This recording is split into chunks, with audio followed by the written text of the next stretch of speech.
Hi, Lindsay. Hey, how's it going? Good. Welcome to the show. Thanks for having me. I'm glad to be here. How's everything going? Well, that's a challenging question. It is. That's why I've started with that one.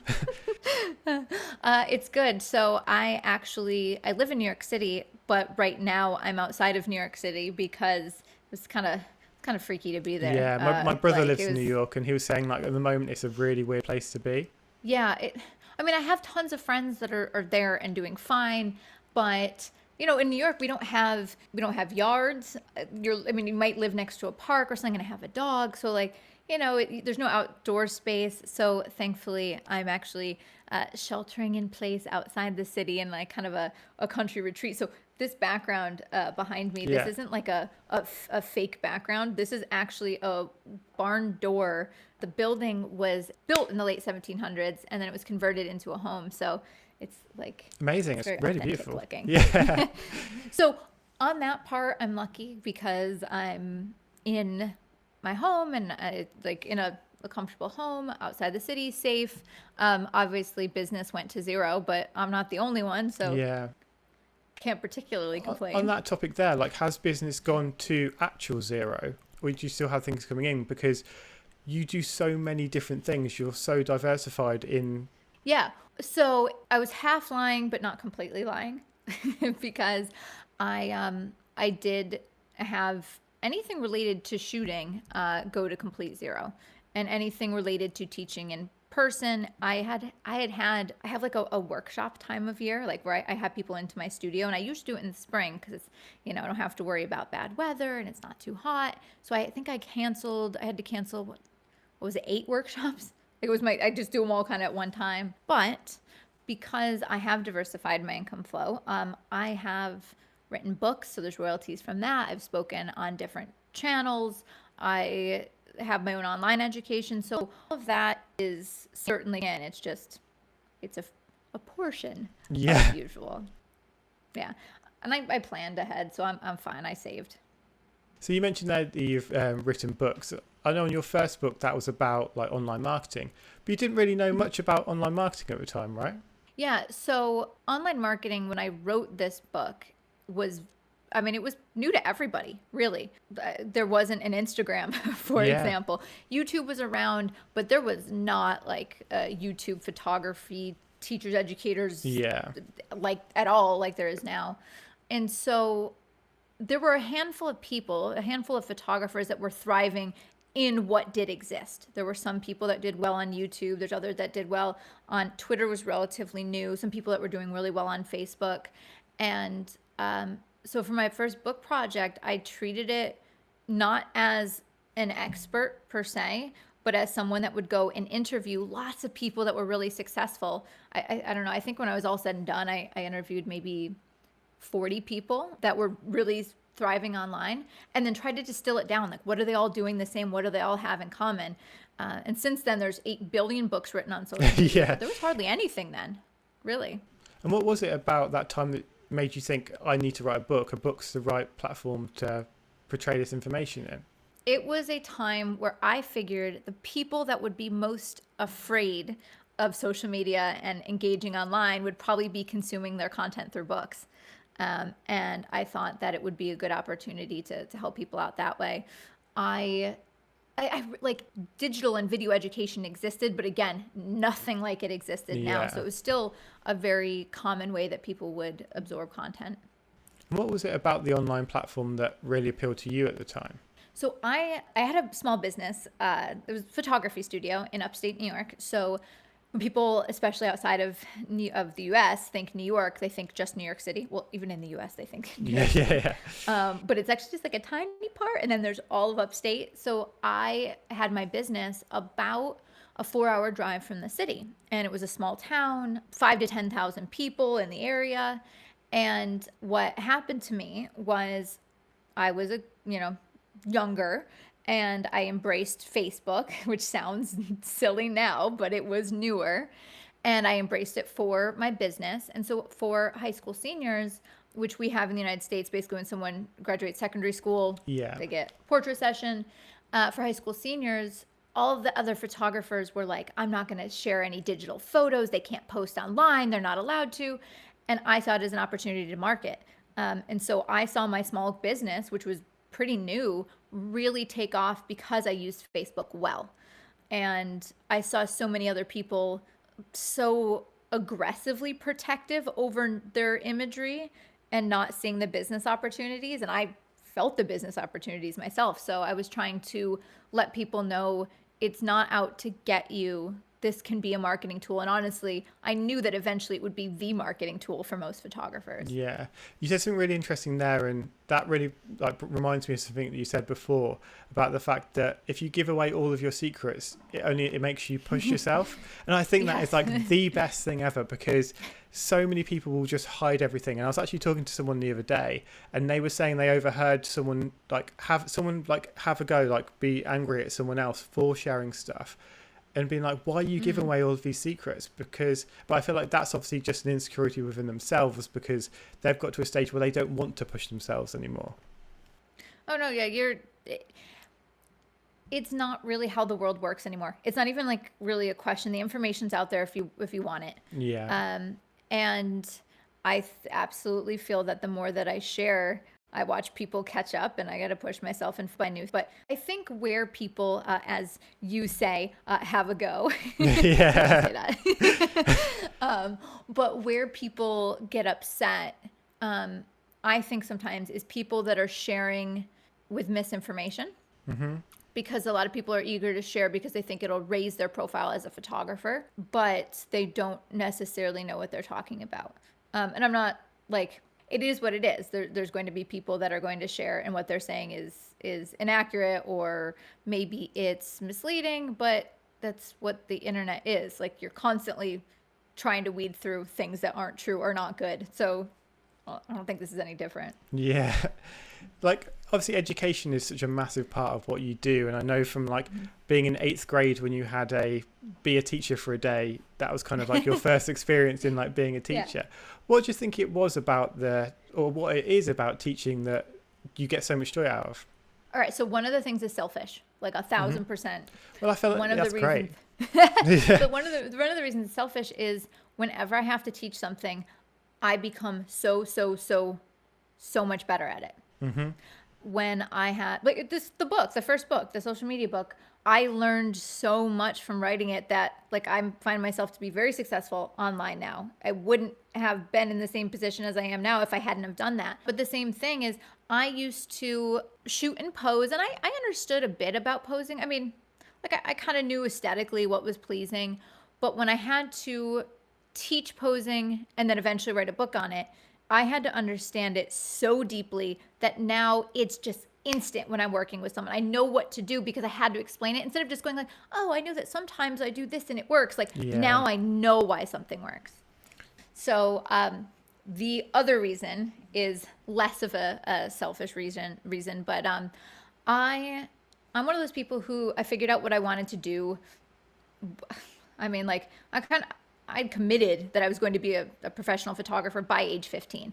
I kind of knew before then, but 15 is what I said, 1,000%. This is it. This is plan A, B, C, D. This is everything I'm going to do. And so I had a lot of time to experiment, make mistakes. I also think as a kid, at least for me, anytime I didn't do something well, it was okay. Because I'm oh, I'm a kid, I'm learning. But I feel like as an adult, it's a little bit scarier to do that. It's a lot more vulnerable to be bad at something. And you also don't necessarily have the time to waste on whether it's bad education, or you don't have quite the amount of time just to learn only by practice. So long story short, I was lucky, pay it forward situation. So I have now officially had a business for more than 20 years. I think last year was 20 years. And I'm not old. And I don't think I was, and this, don't get me wrong, I'm not saying oh, I'm amazing, but I don't think I was good until over 10 years in. I don't think a lot of people have 10 years to be mediocre, like bad. No. So try to speed it up for people.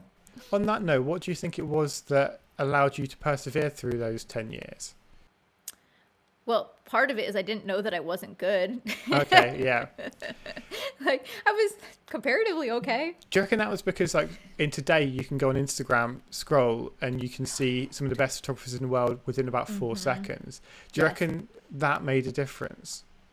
I think one of the things that made a difference was I actually did go to college for photography, but it wasn't that made me better. No offense, school. Like, it wasn't technique, and it wasn't, I didn't find my style through guidance or anything like that.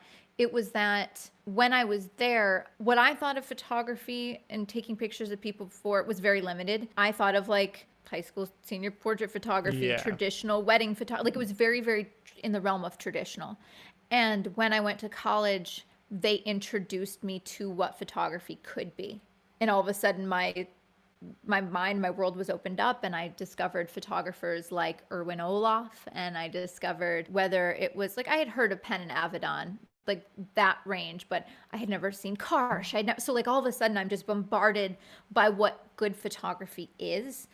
And then after college, like after I had my small town, I felt like there was expectations of what photos had to be. And I think the big change was when I moved to New York, because I didn't have to, in my mind, and it could have been my own restrictions I placed on myself, but in my mind, I didn't have to fit into a certain mold of like what traditional portraiture, what like in fashion photography, you're meant to have a style and a unique voice and to be discovering. And so when I got to New York and had to figure out what I was going to be contributing to this grand world of photography, I got better. I think I got better quickly. Yeah, because I've heard you say photography isn't just taking photos, it's a business. For sure. I mean, like I was talking to my boyfriend about this yesterday. When in the world of commercial and fashion photography, there's a certain level that you have to be at to be technically proficient and be able to provide clients with what they want. But most of the time, a lot of the time, they're not choosing you for technique. Often the first time that someone selects you for a job, it's because you had a particular skill set. Oh, this person can do lighting for gels, or they clearly know how to photograph skin, or something stylistically fit exactly what they needed. But then after that, it's how did you handle the entire process as a business? The problem solving, the production, the interactions with the clients, your timeliness, the ease of working with somebody, it's all that. So for any given job, it's kind of like the iceberg thing. The little tip of the iceberg for shooting was, the 10%, and then the 90% of the production and post-processing and all of that stuff underneath. It's funny 'cause, like, in London we run a graffiti company, so one of our businesses where we Cool. paint murals for like people's offices. We now do a lot of big advertising campaigns. So Awesome. how there's like companies in New York who hand paint advertising, we do the same Cool. but with spray paint in London. And we say like quite often that we'll spend 90% of our time talking about painting and actually 10% actually painting. Yeah, for sure. On that note, when we kind of say like you actually spend more time talking about it than doing the thing, you've managed to build a team around you to alleviate that, so you can spend more time doing what it is you should be doing. 1,000%. I think one of the things that holds a photographer back from growing, and because most people like they figure out, people that end up making a run at it and actually being a professional photographer, most people figure out how to be a slow moving, begrudging one-man show.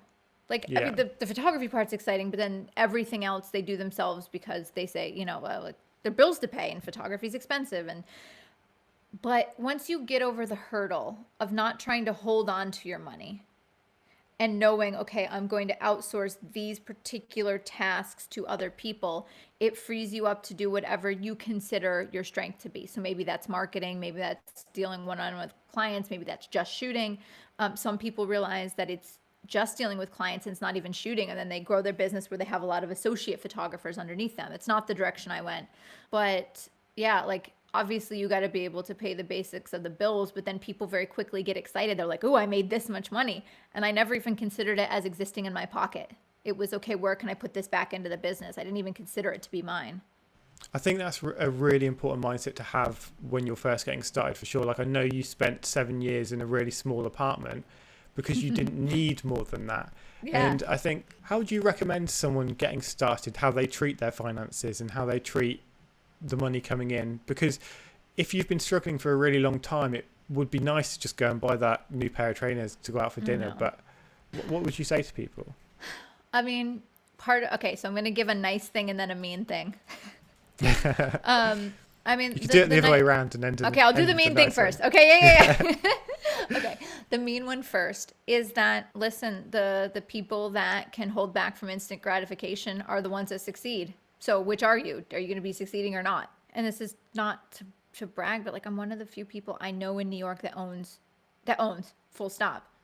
And it's not like because I made a crap ton of money, whatever. It's like I saved for a long time and lived in a tiny space and didn't buy expensive things and like I suffered, but now I love where I live. Like it depends on what your values are.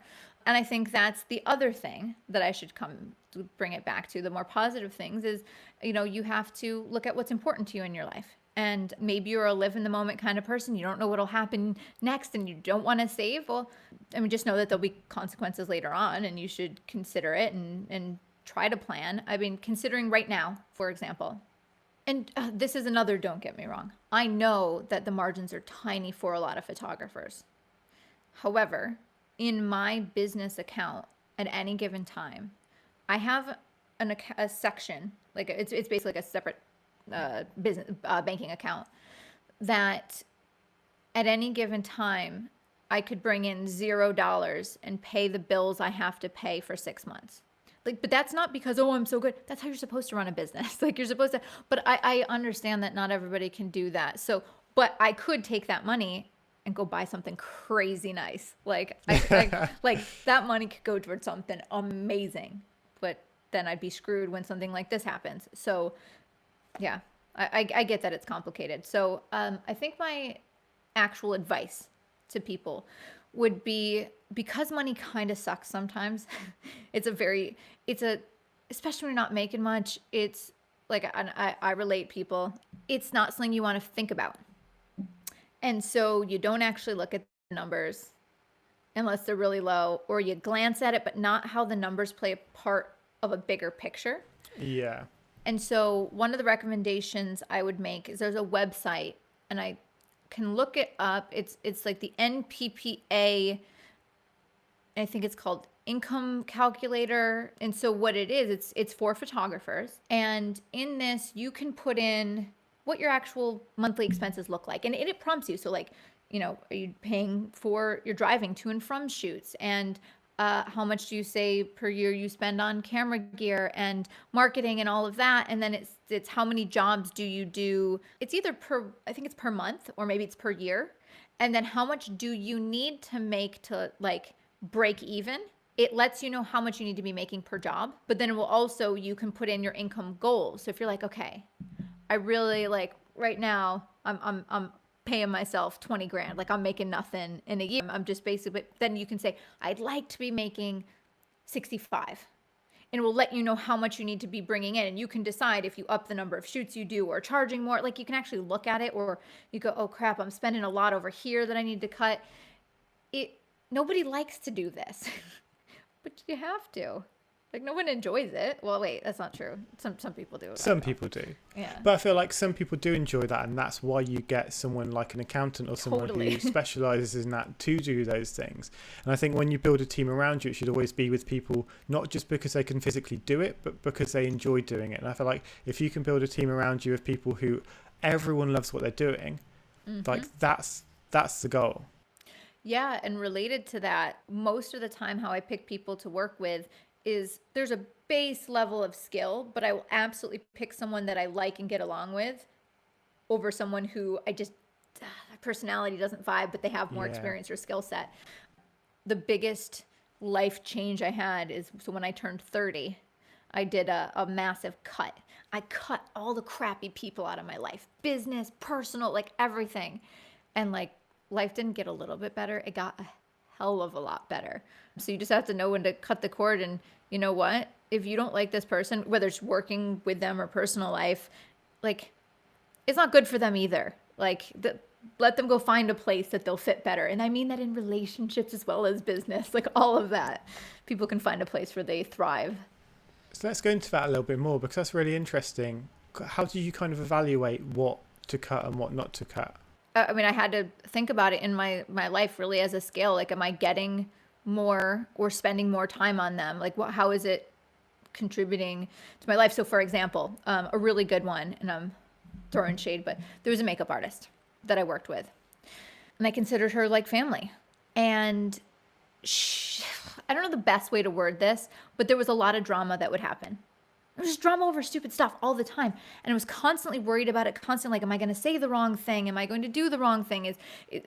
And in the end, it was heartbreaking, but I'm like, I feel like my emotions are getting sucked dry. Like, she's talented and I care about her, but it's not working. But that's not something that I did instantly. It's not part of my personality. It just eventually, I got to the point where I decided to, like, it was one big purge. Like, I just was cutting people left and right. And it was easier when it was a bunch of people than one. Because I felt like it was one big life change. It's like how people don't change their diet a little bit. A lot of people go like crazy diet. Yeah. It was that. Exactly. So with kind of developing a team, for someone getting started now, how soon would you recommend that they assemble a team around them? Because I feel like a lot of people go into creative fields, especially if they go freelance, and it is just them. And that can be quite lonely, I suppose, and you're only limited in how far you can get to. At what stage do you think it's time to bring a team in around you, whether that's on as staff or just as kind of acquaintances who do the things that you need them to do? Yeah, well, so when I had my small studio, which I actually had a storefront for like two and a half years, but I had the business in upstate New York for like 8. And even though A, I wasn't that good, and B, I wasn't, I didn't have tons of income, I always had some sort of assistant around that I was helping. I mean, I tended to pick young women that I wanted to help show them, how I was running a business as an entrepreneur, and they basically got paid small stipends, but I would work with them because it was another person that was passionate about it, so I didn't feel alone. And if I needed to work on something, I'd set like, hey, on Wednesday from 12 to 5, we're going to be doing whatever menial task, but we would be doing it together. And it was not like I made them do it, is we did it together. So it wasn't like, oh, this person's making me do their dirty work. It was like, no, we're working on this together for my business. I actually think most of the time I advise people not to bring people onto staff, because as soon as you have overhead of salaries and pay like that, not only is that a lot of extra money, but like, these people depend on you, and can you support that? And for example, right now, my actual full-time employees, I only have 2, but I have a million different contractors. But my business would be in, and I mean, obviously I feel for the contractors, but my business would be in trouble if let's say, the 8 contractors I work with most often, if they were on my payroll, like, I'd be in trouble. I have an accountant, but that's somebody I hire. They don't work for me. The 2 employees I have somebody that's marketing, and then somebody that's logistics, bookkeeping, and taxes. But my video people are freelance. I hire freelance marketing people, all the hair and makeup, freelance, and then they bring them on for the jobs, but also frees them up if they need to make career changes. And, I think the freelance world is challenging but rewarding, as a freelance photographer. How do you think the freelance world is changing? Because I know a lot more people, especially since the phrase entrepreneurship got really trendy, everyone now is going off on their own and starting things. Have you seen the landscape change? Well, I wouldn't even say entrepreneurship. It's the hustle that became popular. I actually, in college, I had 3 degrees. One was political science, whatever, it was my liberal arts degree, photography, and the third one was entrepreneurship and emerging enterprises. So I've always known that I wanted to be a business owner and be my own boss.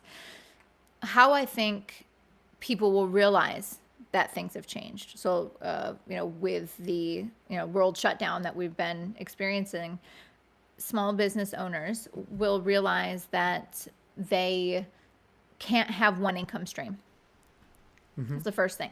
Because a lot of people, I'm a hairdresser, I'm a photographer, I'm whatever. But if you can't go out in the world and do that thing, there's no answer. It's just you're in trouble. Yeah. So I learned a long time ago that diversification of income streams is important. And that doesn't mean you can't diversify within your expertise. And so everyone's going to be a little bit different. So I think part of that's change is people are going to think of new ways that they can use their expertise to help others. You should see how many people have started teaching that didn't teach before because they're like, oh crap, I know how to do this thing. I got to do it fast. I also think that people will think a little bit different about their overhead and how many bills that they have to pay in order to survive. For example, there's a photo education company that I know that got rid of their main studio overhead. And I think that was really good decision for them because although we can still make money at this time, there's going to be a downturn in the economy, and that if that big overhead wasn't necessary, is probably a good idea. Yeah, I think office space is going to take a massive hit after all of this because it's like, I don't know what it's like over there, but everyone in England is working from home at the moment. Mm-hmm. So basically the whole centre of London is vacant office space, mm-hmm. and people are still getting by. Like, work is still happening as normal. I've been talking to a few friends who their business, like, there's been no downturn in money. It's just continuing as normal. And I feel like they realise that they don't actually need that space now. I know one of them's realising actually they work a lot in sustainability, and for their staff not to have to drive to work every day is a huge reduction in their carbon footprint. That's so awesome. They're now thinking about how can we adapt this for the future. Yeah, I mean, I always wondered because I think, like, for myself, I work really well at home because if I'm in an office situation, I get distracted by people. I need to focus on something. If someone comes over and wants to talk to me, I feel bad if I don't talk to them. And then I get grouchy and I resent them because they're interrupting me, like that whole thing. And I think some people will obviously struggle without the social interaction that you get in that kind of office environment. But I think in some ways, if you, especially with businesses that you're not holding people to hours, you're holding them to tasks, things that they must accomplish. I think people, because they want their home, they're not going to just fill their time and take their time. They're going to try to get that stuff done. And I think it can ultimately be more rewarding for life because if you get the stuff done, you got to get done and then you can go enjoy something. See, I'm exactly the same view in terms of like how I like to work. Like, I love being on my own. I can happily just work for hours. Like, just I get stuff done. Whereas if I'm in the office, I'm answering people's questions all day and it's just you're torn all over the place and you don't really get to do any deep work, I suppose, is the phrase. I think what is a great solution, what could happen, is if people just say, you can come into work if you want to, but if you want to work from home, do that, because then it allows everyone. Because some people who do need other people around and want that kind of social connection the whole time still have that, but then the people who need the quiet time can go and do that as well, because everyone's different. And I feel like offices are either built in one way or another. They don't really suit every single person. So I feel like if people adapted to that could work really well. Yeah, and so I met a woman in Las Vegas whose daughter had been being homeschooled forever, so it wasn't because of the pandemic. And the daughter would be homeschooled, but every evening there was some kind of social activity that she would do, whether it was gymnastics or something. And then once a month they would get together, even though it was a virtual class, they would get together as a class in person for an activity, whether that was ice skating or something like that. I think people might adapt and maybe have a more robust social life because if they can get their day more concise and get things done, and then they're not exhausted, and they might actually want to go see people instead of feeling like, oh, I just had to deal with people all day. It might be better. So in everything you do, you teach so much. How do you learn? That's a good question. I learn in a billion different ways. Sometimes I'll watch other people teach. It doesn't tend to be that. It doesn't mean that there's not good, valuable stuff out there, but sometimes it'll be experimentation. Like I'm trying to figure out a new lighting technique, so I'm experimenting with for myself. I'll read things, especially sometimes old content. Like one of the things, I keep saying my boyfriend, so he's a photographer, Chris Knight. One of the things he showed me was he had this book written by the masters of photography from like the 1950s, and it's like a course, and it's lighting and posing, and it's like it's in some ways, because it's so simple and to the point, it's better than what's out there, because a lot of times people just speak it right to fill space, and it's so to the point and strong, and these are the masters. I mean, it had Penn, Avedon, Halsman, Karsh, like everybody. It was amazing. So sometimes it's reading, sometimes it's research. I'm also lucky to have lots of photographer friends. So sometimes we just sit around and talk and like try to Yeah. break something apart and discover something. So, not to have sounding boards to try to come up with new ideas. And in terms of being social with other photographers, do you have a nice community of people that you do have as soundboards? Yeah, for sure. My whole life pretty much consists of photography and photo related friends. I don't have anything outside of it. This is it. So it's hairstylists and makeup artists and wardrobe stylists. Like we'll go out and have something to eat or drink after. Or, one of our good photographer friends, he also does my videos sometimes. Like he came over for a barbecue. Like I have a couple of friends from when I was younger or college, but it's pretty much photography talk 24/7. Do you do anything when you're not talking about photography? Do you have anything else, or is it just this is your one and... I mean, no, I think this is pretty much it. That doesn't mean I don't have other interests within. Like, I like beautiful cinematography, and there's other, there's artists, but nope, this is it. It's somehow photo art related. Yeah, I mean, I'm gonna try to. I like travel. How's that? The most generic person like answer that you could possibly have. Let me. And another thing you can't do right now as well. Yeah, true. No, I'll word that better. I like exploration. So I like exploring things. It could be within my own city. It could be exploring and looking at a new artist, or it could be actual travel exploring. Yeah. So in terms of like your style, because I feel like if you look at your portfolio of work, it's so diverse in like there's some beauty, there's some like things with loads of gels. Like it's so many different styles of images. Do you think it's a good idea to have a really broad range of the things that you can do? Or do you reckon that's something you would do later on in your career? Because I know like getting started, as you kind of mentioned earlier, like someone will notice you for being good at one thing. Yeah. Do you reckon when you're getting started, you should just stick to one and then branch out later? Oh man, so this is the eternal question, and this is the question that everybody struggles with, because there's not a right answer, but there is a right answer. Because in the beginning, you feel like you have to shoot everything because you're just taking whatever money you can get. And also in the beginning, it's good to shoot multiple things because you don't know what your strength and expertise is, and you need to hone that in. But the real answer for marketing is, you need a specialty and you need to have something that people know you for.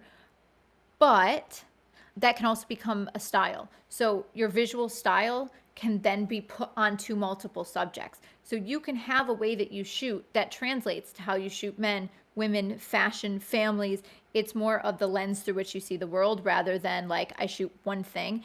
It's you shoot romance, you shoot joy, you shoot drama, you shoot like it's those words and how they're placed onto the subject that you're capturing. So when you were younger, I know like as an art director told you that what you were doing wasn't particularly memorable. Yeah. What is it you did to then go and stand out? So when I was trying to figure out my style and my unique voice, I wrote and, did like journaling type stuff to try to be reflective. Yeah. But long story short is I would analyze work that spoke to me. But instead of just saying like, oh God, like this is how I used to be. Oh my God, this photographer is amazing. I can never be like that. And then just put them in a separate category. I tried to go, no, what is it that I like about this photographer? Can I take an element of their color theory or the hair and makeup they use or the lighting or something? And can I give myself an assignment to try to channel that thing I'm in love with? And then I shot every single Sunday for a year with just different assignments that I would give myself.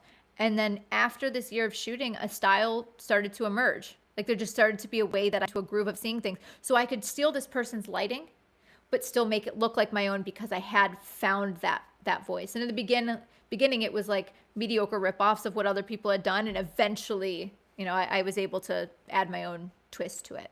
And what did these assignments look like? So sometimes it would be, I'd look at a photographer and their images were storytelling.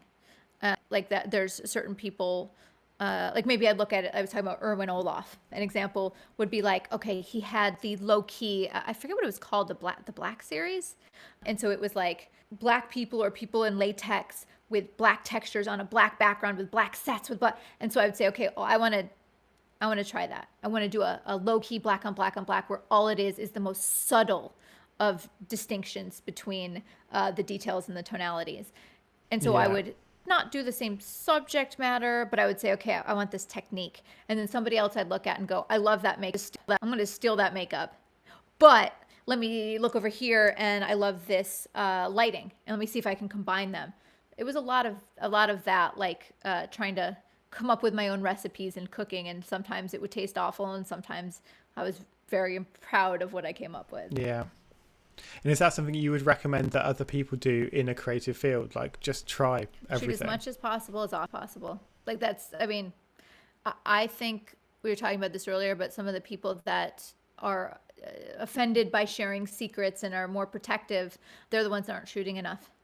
Because you should constantly be evolving. It doesn't mean that you have to change completely, but keep trying new things. I still do at least twice a month shoots where there's no client. It's just for fun, just for the love of experimenting. Boom. So kind of changing the topic now, like especially when you were first getting started, you would send out like shots to magazines all the time and get no response. Like I think I saw something saying you sent over to 200 different magazines. Totally. And you didn't get a single yes. How do you get through that? Because a lot of people would send half that amount and just stop because they're like, well, this clearly isn't working. Part of it is if you aren't a in-demand photographer, what else are you doing with your time? Like, I have nothing better to do. I might as well just keep sending out and eventually someone will like it. I think part of it was I also knew I didn't think that the photos were necessarily bad. I just figured that they were ignoring me or they have a lot of other contacts. And to be honest, the real way that I ended up getting into big magazines was not because I was submitting and emailing them, which I did get into some that way, but it was because like, oh, there's someone I knew. The hairstylist had worked with this magazine. The makeup artist had an in with this editor. And so what I felt in the beginning was kind of right. Like the system was rigged against me. And so, after sending 1,000 emails, I was a dozen publications. That's actually not that bad. Yeah. Obviously, like you've sent all of these things and you're not getting a response back. I know at some point you actually like paid to get your portfolio reviewed by people to get some experts to say like, look, this is what we want. How important do you think it is to do that? I think it's extremely important because, well, twofold. One of the things that is a side of social media, what tends to happen, it's both good and bad, right? So you get people that follow you, that they follow you because they like what you do. So they're just going to tell you everything is good. And so they just keep doing more of the same, but you might be a little bit off base from what your clients are actually interested in. So it's both good and bad. It's nice to curate a following that wants what you have to offer, but you also need real critique from people that know what they're talking about. Yeah, I think that's a really great thing to do. Even just like the fact that not enough people stop and look back at what they've been doing. I feel like so many people just looking forward constantly that you don't have time to sit and really think about what you're doing. And if you're still passionate and if you're still heading in the direction that you want to be going in, because I feel like passions change as you grow and as kind of over time. So it is good to be able to just look back and kind of see where you've come and see where you want to go. So there, I feel like taking people's advice from people you respect is obviously a really important thing. And I think that's a really, like in researching you, I think that was one of my favorite parts that came out of it, is that taking advice from people you respect and not from people you don't respect. Because it's like, if someone sends you something stupid on a comment somewhere and you don't respect that person, don't let that affect you. Totally. I mean, I think there's a couple places this comes into clear focus. Is one of them would of course be social media. People giving you everybody, PSA, do not give people opinions of their work if they don't ask for it. Like, it's so rude and so irritating. But the other thing that happens is the downside is if somebody gives you this critique or this feedback, you don't know who the heck they are, and then you take it to heart. Like, you're like, oh, maybe this person's right. Well, I mean, who are they? But then the other part of this is if you get feedback from somebody you don't respect, but you just felt like, oh, well, I know I'm supposed to get feedback, then you can just go, well, I think they were wrong. But so when I go in and get feedback from a photographer that I respect or an someone that works in an advertising agency, I'm actually going to listen and take it to heart and not dismiss it. Because I see so many photographers that have an excuse for everything. And that's what happens at critiques. I sit down and I will critique people. I'll give my time. And they're like, oh, yeah, but I couldn't do this here. And I'm like, in the end, people see the images, not the excuses. So that's what you have to focus on. Boom. Thanks so much for this. I've had a really good chat. You've been super inspiring. Where can people find you online? Sure. The place I interact the most is Instagram. So it's at Lindsay Adler _photo. And you can learn from me at learnwithlindsay.com. Brilliant. Thank you so much. It was great to chat with you.